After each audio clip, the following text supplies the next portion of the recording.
السلام علیکم ورحمۃ اللہ وبرکاتہ۔ حدیث نمبر 421 حضرت انس رضی اللہ تعالی عنہ سے روایت ہے کہ نبی کریم صلی اللہ علیہ وسلم کے پاس بحرین سے رقم آئی۔ آپ نے فرمایا کہ اسے مسجد میں ڈال دو، اور یہ رقم اس تمام رقم سے زیادہ تھی جو اب تک آپ کی خدمت میں آ چکی تھی۔ پھر آپ نماز کے لیے تشریف لائیں اور اس کی طرف کوئی توجہ نہیں فرمائی۔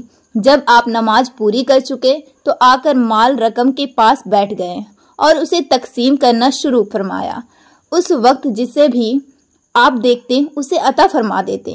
اتنے میں حضرت عباس رضی اللہ تعالی عنہ حاضر ہوئے اور بولے کہ یا رسول اللہ مجھے بھی عطا کیجیے، کیونکہ میں نے غزوہ بدر میں اپنا بھی فدیہ دیا تھا اور عقیل کا بھی، اس لیے میں زیر بار ہوں۔ رسول کریم صلی اللہ علیہ وسلم نے فرمایا کہ لے لیجیے۔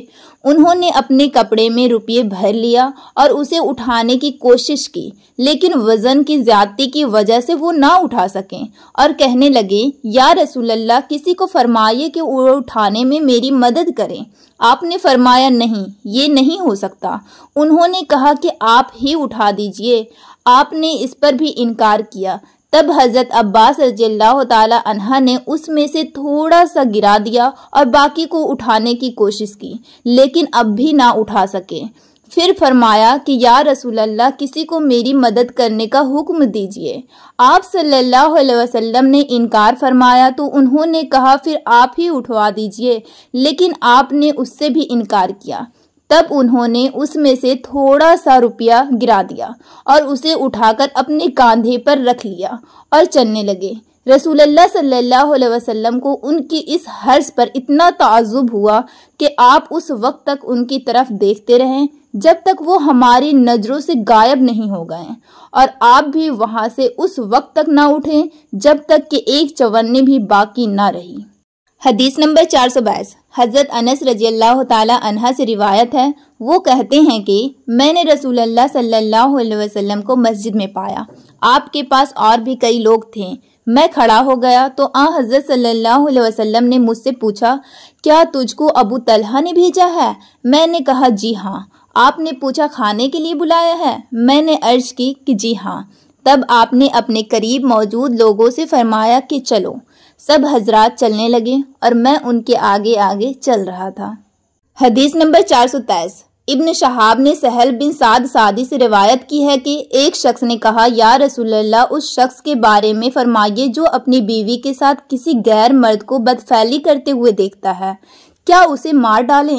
آخر اس مرد نے اپنی بیوی کے ساتھ مسجد میں اعلان کیا اور اس وقت میں موجود تھا۔ حدیث نمبر 424 محمد بن ربی نے اتبان بن مالک سے جو نابینا تھی روایت کیا کہ نبی کریم صلی اللہ علیہ وسلم ان کے گھر تشریف لائیں۔ آپ صلی اللہ علیہ وسلم نے پوچھا کہ تم اپنے گھر میں کہاں پسند کرتے ہو کہ میں تمہارے لیے نماز پڑھاؤں؟ اتبان نے بیان کیا کہ میں نے ایک جگہ کی طرف اشارہ کیا، پھر نبی صلی اللہ علیہ وسلم نے تکبیر کہی اور ہم نے آپ کے پیچھے صف باندھی، پھر آپ نے 2 رکعت نفل نماز پڑھائی۔ حدیث نمبر 425 محمد بن ربی انصاری سے روایت ہے کہ اتبان بن مالک انصاری رضی اللہ تعالی عنہ رسول اللہ صلی اللہ علیہ وسلم کے صحابی اور غزوہ بدر کے حاضر ہونے والوں میں سے تھے۔ وہ نبی کریم صلی اللہ علیہ وسلم کی خدمت میں حاضر ہوئے اور کہا یا رسول اللہ میری بینائی میں کچھ فرق آ گیا ہے اور میں اپنی قوم کے لوگوں کو نماز پڑھایا کرتا ہوں، لیکن جب برسات کا موسم آتا ہے تو میرے اور میرے قوم کے درمیان جو وادی ہے وہ بھر جاتی ہے اور بہنے لگ جاتی ہے اور میں انہیں نماز پڑھانے کے لیے مسجد تک نہیں جا سکتا۔ یا رسول اللہ میری خواہش ہے کہ آپ میرے گھر تشریف لائیں اور کسی جگہ نماز پڑھا دیں تاکہ میں اسے نماز پڑھنے کی جگہ بنا لوں۔ راوی نے کہا کہ رسول اللہ صلی اللہ علیہ وسلم نے اتبان سے فرمایا انشاءاللہ تعالی میں تمہاری اس خواہش کو پورا کروں گا۔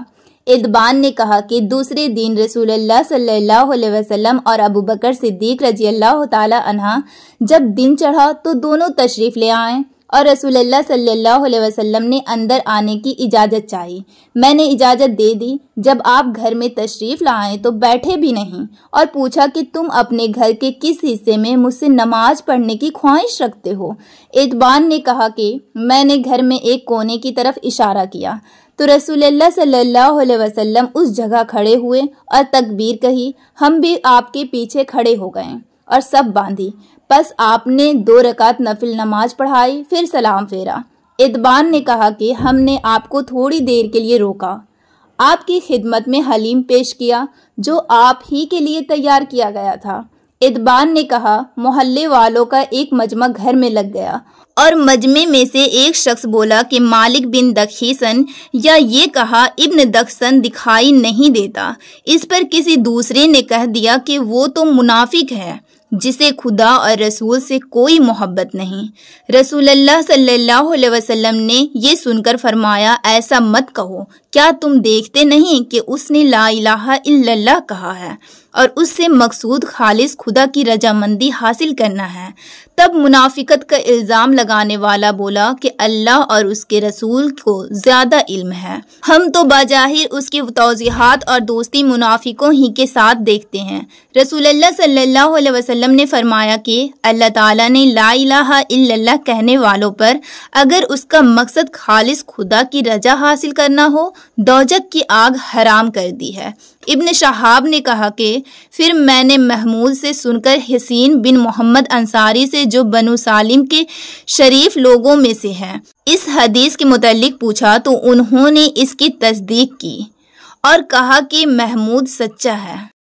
حدیث نمبر 426 حضرت عائشہ صدیقہ رضی اللہ تعالی عنہ سے روایت ہے، آپ فرماتی ہیں کہ رسول اللہ صلی اللہ علیہ وسلم اپنے تمام کاموں میں جہاں تک ممکن ہوتا دائیں طرف سے شروع کرنے کو پسند فرماتے تھے، طہارت کے وقت بھی، کنگھا کرنے اور جوتا پہننے میں بھی۔ حدیث نمبر 427 ہم سے محمد بن مشنہ نے بیان کیا، کہا ہم سے یحییٰ بن سعید قطان نے ہشام بن عروہ کے واسطے سے بیان کیا، کہا کہ مجھے میرے باپ نے حضرت عائشہ رضی اللہ تعالی عنہا سے یہ خبر پہنچائی ہے کہ ام حبیبہ اور ام سلمہ رضی اللہ تعالی عنہا دونوں نے ایک کلیشہ کا ذکر کیا جسے انہوں نے حبشہ میں دیکھا تھا، اس میں مورتیں، تصویریں تھیں۔ انہوں نے اس کا تذکرہ نبی کریم صلی اللہ علیہ وسلم سے بھی کیا۔ آپ نے فرمایا کہ ان کا یہ قاعدہ تھا کہ اگر ان میں کوئی نیکوکار شخص مر جاتا تو وہ لوگ اس کی قبر پر مسجد بناتے اور اس میں یہی مورتیں، تصویریں بنا دیتے، پس یہ لوگ خدا کی درگاہ میں قیامت کے دن تمام مخلوق میں برے ہوں گے۔ حدیث نمبر 428 انس بن مالک رضی اللہ تعالی عنہ سے روایت ہے، انہوں نے کہا کہ جب نبی کریم صلی اللہ علیہ وسلم مدینہ تشریف لائے تو یہاں کے بلند حصے میں بنی عمرو بن عوف کے یہاں آپ اترے اور یہاں 24 راتیں قیام فرمایا۔ پھر آپ نے بنو نجار کو بلا بھیجا تو وہ لوگ تلواریں لٹکائے ہوئے آئیں۔ انس نے کہا، گویا میری نظروں کے سامنے نبی کریم صلی اللہ علیہ وسلم اپنی سواری پر تشریف فرما ہے، جبکہ ابو بکر صدیق رضی اللہ تعالی عنہ آپ کے پیچھے بیٹھے ہوئے ہیں اور بنو نجار کے لوگ آپ کے چاروں طرف ہیں، یہاں تک کہ آپ ابو ایوب کے گھر کے سامنے اترے اور آپ یہ پسند کرتے تھے کہ جہاں بھی نماز کا وقت آ جائے فوراً نماز ادا کر لیں۔ آپ بکریوں کے باڑوں میں بھی نماز پڑھ لیتے تھے۔ پھر آپ نے یہاں مسجد بنانے کے لیے حکم فرمایا، چنانچہ بنو نجار کے لوگوں کو آپ نے بلوا کر فرمایا کہ اے بنو نجار، تم اپنے اس باغ کی قیمت مجھ سے لے لو۔ انہوں نے جواب دیا، نہیں یا رسول اللہ، اس کی قیمت ہم صرف اللہ تعالیٰ سے مانگتے ہیں۔ انس رضی اللہ تعالی عنہ نے بیان کیا کہ میں جیسا کہ تمہیں بتا رہا تھا، یہاں مشرکین کی قبریں تھی۔ اس باغ میں ایک ویران جگہ تھی اور کچھ کھجور کے درخت بھی تھے، پس نبی کریم صلی اللہ علیہ وسلم نے مشرکین کی قبروں کو اکھڑوا دیا، ویرانہ کو صاف اور برابر کرایا اور درختوں کو کٹوا کر ان کی لکڑیوں کو مسجد کے قبلے کے جانب بچھا دیا اور پتھروں کے ذریعے انہیں مضبوط بنا دیا۔ صحابہ پتھر اٹھاتے ہوئے رجز پڑھتے تھے اور نبی کریم صلی اللہ علیہ وسلم نے بھی ان کے ساتھ تھے اور یہ کہہ رہے تھے کہ اے اللہ، آخرت کے فائدے کے علاوہ اور کوئی فائدہ نہیں، پس انصار و مہاجرین کی مغفرت فرمانا۔